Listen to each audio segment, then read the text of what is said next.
A paz do Senhor a todos os nossos irmãos, alunos do Instituto El Shaddai.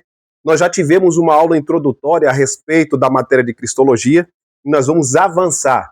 Espero que vocês estejam bem aí do outro lado. Pega aquela sua água ungida, também o seu caderno para os devidos apontamentos, o seu material didático. Você que não tem o seu material didático, por favor, entre em contato conosco. Vai estar fixado no comentário desta videoaula. Olha que material! Uau! Nesta ocasião, nós estamos falando sobre Jesus Cristo, obviamente. Essa matéria é essencial para o nosso currículo, para o nosso moldar como discípulo. E relembrando um pouquinho, irmãos, os porquês de estudar cristologia. Levando em consideração a demanda de heresias que estão permeando o nosso meio pentecostal e até mesmo o nosso meio reformado tradicional, nós precisamos de entender um pouco mais sobre Jesus Cristo e que as Escrituras dizem a respeito do nosso Mestre. Na continuação da nossa aula, falamos um pouquinho na aula anterior sobre a questão, a nomenclatura, o anjo do Senhor, que boa parte das vezes no Antigo Testamento, e para não dizer a grande maioria, ali é Deus se revelando ao ser humano. São as aparições de Jesus Cristo, o próprio Deus se revelando ao homem. Eu costumo dizer, juntamente com outros teólogos e estudantes, a cristofania, ou seja, Cristo se revelando de uma outra forma para o ser humano. Nós frisamos na página número 2, ali na página número 2 eu tenho ali Cristo se revelando no Antigo Testamento, eu coloco essa nomenclatura para você que tem o nosso livro, e eu coloco um subtítulo, O Anjo do Senhor. Eu fiz questão de citar o episódio de Agar, saindo do arraial ali onde estava Abrão e Sara, e você vai refletir no contexto, na perícope, a partir de Gênesis capítulo 16. Friso o versículo de número 7, que vai apontar o tetagrama, sem dúvida nenhuma. Também houve essas aparições, essas cristofanias, ou, de um modo mais antigo, porém não herético, que era a teofania. Por exemplo, em Gênesis, no capítulo 22, do 11 até o 15, para o próprio Jacó, em Gênesis 31, do 11 até o 13, para o próprio Moisés, em Êxodo, capítulo 3, versículo 2, e Josué está muito enfático também, Josué, capítulo 5, do versículo 13 e versículo 15. Enfim, volta se você não conseguiu anotar, porque nós precisamos de correr aqui, discorrer muitos assuntos, e eu queria muito que você estudasse essas perícopes. É ideal você entender e replicar para os alunos e ouvintes que aí são aparições de Deus, ou o que eu estou aqui comungando ou tentando fazer você entender, que são cristofanias. Quando aparece o anjo do Senhor ali, grande maioria das vezes no Antigo Testamento e algumas vezes também no Novo, se refere ao próprio Jesus Cristo. Levando em consideração isso, irmãos, nós avançamos aqui para a página número 3 a seguir, que vai falar da tipologia.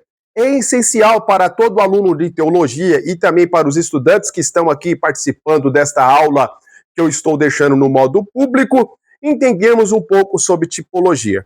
Entender que o Antigo Testamento tem muitas figuras e vai sempre desembocar em Jesus Cristo.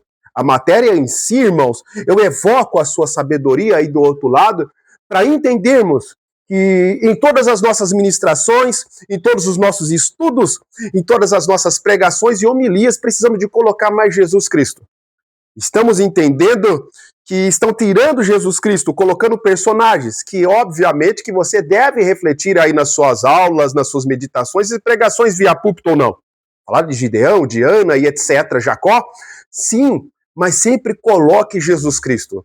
Boa parte dos personagens do Antigo Testamento vai ali tipificar a Jesus Cristo, José, Daniel e etc. Então eu coloco aqui a parte da tipologia que faz parte desta matéria. Eu vou ler, por exemplo, juntamente com você, na King James, lembrando qual é a versão que você tem em mãos aí. É interessante para todos os alunos ter pelo menos 3 boas versões, para não dizer tradução. No caso, essa aqui é uma tradução, né? Que foi feita aqui para o Rei James. Vamos lá para Hebreus, no capítulo 10, e o versículo de número 1, que vai dizer o seguinte, a respeito da continuação da nossa matéria sobre tipologia bíblica.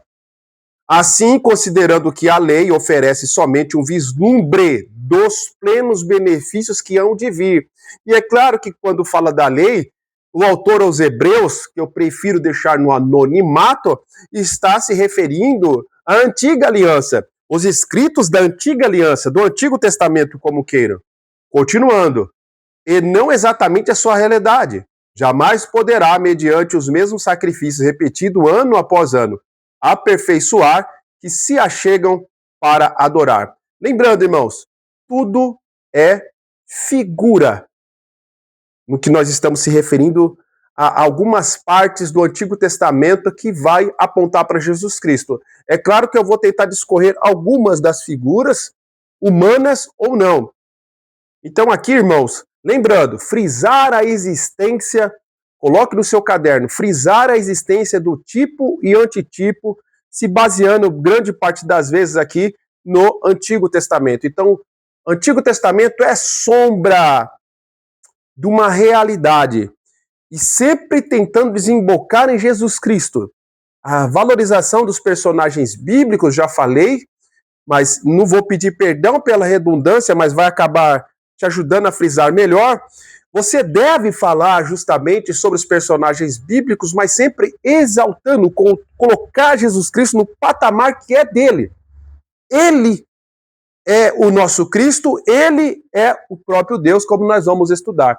Eu me baseio, obviamente, irmãos, no tabernáculo, e é claro que não vai dar para me discorrer a todos os utensílios, os aparatos do tabernáculo. E eu quero recomendar mais uma vez o nosso curso para quem tem. A partir da página 4, eu vou discorrer com um pouco mais de meticulosidade sobre os utensílios, as peças do tabernáculo, ok? Eu preciso que você entenda e eu faço uma comparação muito interessante sobre a tipologia do tabernáculo, que eu creio que é o principal tipo não humano que se refere a Jesus Cristo na sua totalidade. Eu quero que você estude comigo sobre o candelabro, sobre a mesa da propiciação, sobre o altar de incenso. Eu faço essa conotação um tanto interessante, tá bom? Depois nós vamos aqui para a conclusão da página de número 6, os conteúdos que haviam dentro da arca. Então tinha ali as tábuas da lei, e olha só, as tábuas da lei, exemplo, Êxodo 35, versículo 16, vai apontar para Jesus Cristo, que é a palavra. Enfim, João 1 em 1, tá vendo? Precisa de fazer esse relato, esse paralelo entre a Antiga Aliança e o Novo Testamento. Outro exemplo, eu sigo aqui na página número 6, o finalzinho da página número 6 do nosso livro, a vara de Arão, que florescera em número 17 e 8, essa vara que floresceu, deu flor, de amêndoa, fruta, fala da ressurreição, do ressurgimento, né, de Cristo, e também do ministério aprovado. Ali era uma aprovação para Arão, obviamente, mas era o ministério de Cristo, eu estou apontando para Jesus Cristo, em Hebreus, no capítulo 5, versículo 4, a aprovação total do nosso Deus, do ministério terreno aqui de Jesus Cristo. O outro exemplo é o vaso que continha o maná. Vou pegar uma perícope aqui para você estudar e ler em casa, Êxodo capítulo 16, do versículo 32 até o 34. O Senhor Jesus Cristo chamou a si mesmo de o verdadeiro maná, um pão vivo que desceu do céu.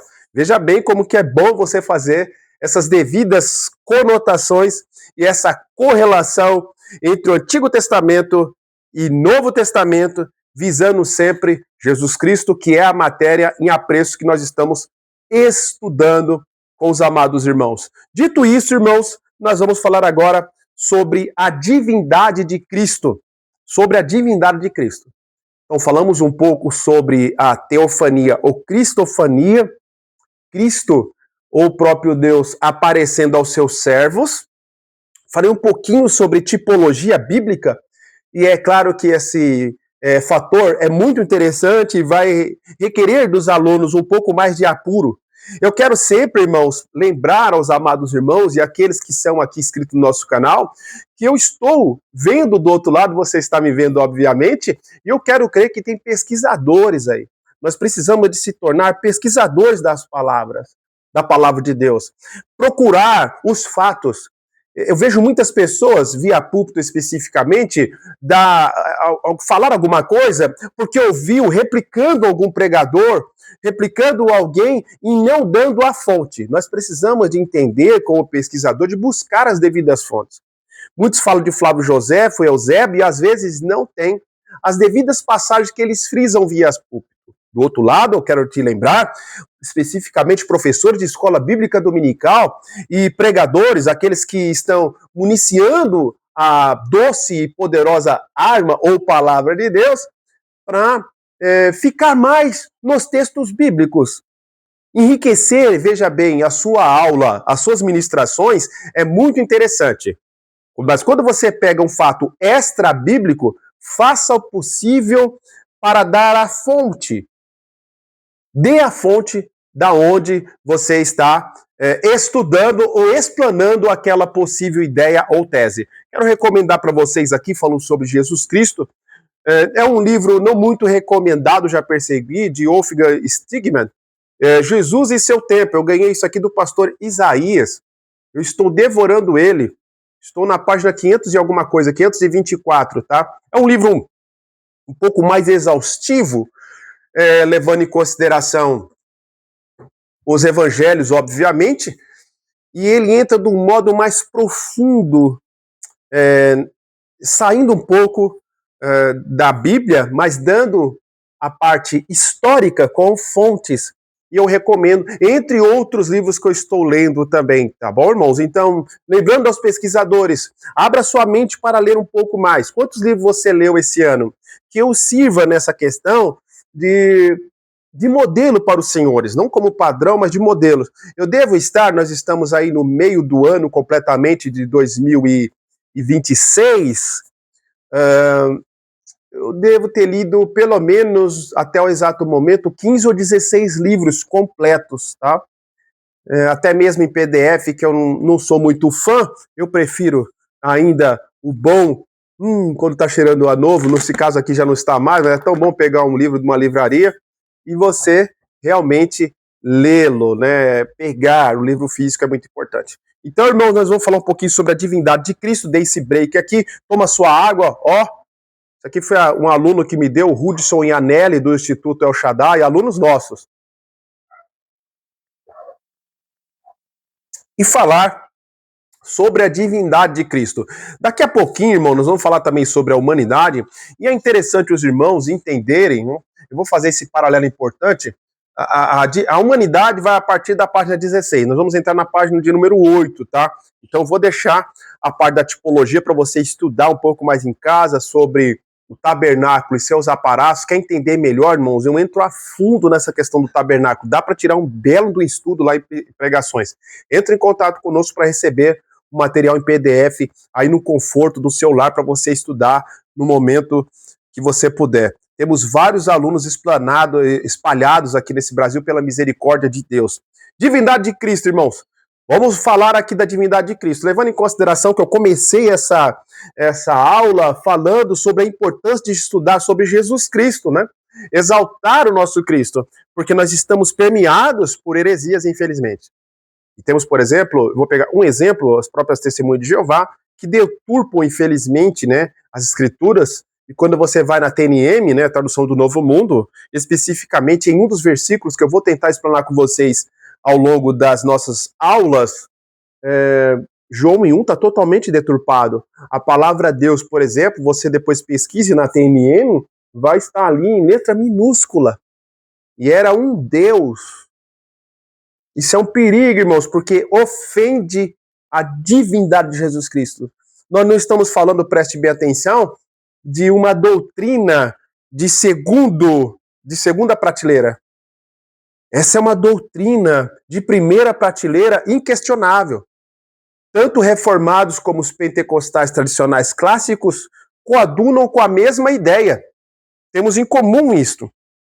Mas tem pessoas que ainda em nosso meio não entendem, porque quando Cristo encarnou, tomou a forma humana, para boa parte, olha o que eu estou aqui sendo atrevido a dizer, para boa parte dos crentes pentecostais, eu falo isso por pesquisa. Parece que Jesus Cristo deixou de ser Deus. E isso é um problema. Então nós vamos falar da parte divina, na página de número 8 a seguir. Jesus Cristo é elemento central da nossa fé, inquestionável. Inquestionável. Jesus é o elemento central da nossa fé e ponto final. O ponto 2 aqui, a doutrina da divindade de Cristo é composta por 3 elementos básicos, né? Eu vou tentar explanar. É claro que eu não vou entrar muito a fundo, principalmente nesse primeiro ponto, que vai falar sobre a trindade. A crença do Deus Trino. Ei, irmãos, isso é doutrina. Por mais que seja difícil, entenda do outro lado, eu não vou falar aqui que é fácil. Eu tenho concepção e consigo entender. Mas eu preciso de elencar nessa altura dessa aula aqui para todos os senhores que vai ter que ser exercitado a questão da fé. Assim como a união hipostática, quem sabe você está ouvindo isso pela primeira vez e deve estudar em casa a união hipostática, o que é isso? A união do ser com o divino. Eu também apelo a dizer que a trindade vai exigir também fé. Você vai ter que exercitar a fé. Não cabe a dizer que você vai entender isso com naturalidade. O homem natural não consegue entender as coisas do Espírito Santo de Deus, Paulo já dizia. Mas o que é espiritual consegue entender, consegue discernir. Então eu apelo sim nessa questão da união hipostática e trindade com elemento também da fé. Porque não é fácil para entender, não é tão simplório. E é claro que ao longo destas aulas, levando em consideração se você estiver comigo, nós vamos estudar pneumatologia, que é a próxima matéria, nós vamos tentar lhe ajudar a entender melhor sobre essa questão da trindade. Então, existe um Deus, ponto final, que subsiste em 3 pessoas. Se você não tem o nosso material, escreva, e você que tem o seu material aí, dá uma rabiscadinha, tá? Tá certo que ainda tá raso para comentar sobre trindade. Então é um Deus que subsiste em 3 pessoas, o Pai, o Filho e o Espírito Santo. Eles são coiguais, coeterno, importantíssimo esse final, da mesma natureza, da mesma essência. Não tem um maior. Eu sei que nós cremos aí na trindade, obviamente, e vai falar primeiro é o Pai, segundo é o Filho e terceiro é o Espírito Santo. Devemos tomar cuidado com essa nomenclatura, preste bem atenção. Eu sei que pode dar até um pouco de criar uma certa polêmica, mas não é o meu intuito. É só fazer você entender do outro lado que parece que Deus é o primeiro, medalha de ouro, depois vem Jesus Cristo, medalha de prata, e o Espírito Santo, tadinho, medalha de bronze, terceiro lugar. São coiguais. Não é um Deus de primeira, depois de segunda, depois de terceira grandeza. São iguais. Têm a mesma essência, a mesma natureza. Nós somos monoteístas, cremos no único Deus, tá? Nós cremos no único Deus, tá? Eu cito algumas passagens, como Isaías 43:10, nós não somos aqui triteístas, nós não somos politeístas, tá? Procure esses termos aí. Mais uma vez, amado, você precisa de um dicionário bíblico, tá? O dicionário Almeida é o pontapé inicial para os alunos iniciantes. Depois você vai para o dicionário Wycliffe, um Vini, que vai ir para o léxico, né, o grego especificamente. Vai devagarzinho, vai para o dicionário Almeida, tá bom? Não estou recomendando um dicionário de português. Isso daí é bom também, mas o essencial para o estudante é entender essas palavras diferentes, tá? Porém, a Bíblia apresenta esse único Deus como sendo uma unidade composta. Essa unidade composta, o errado, eu vou entrar um pouquinho mais a fundo, a própria palavra de Deus vai falar sobre esse errado, essa união composta, essa unidade composta, tá? E essa união hipostática, voltando, Jesus é tanto, estou na página número 8 para quem está acompanhando, é tanto Deus como homem.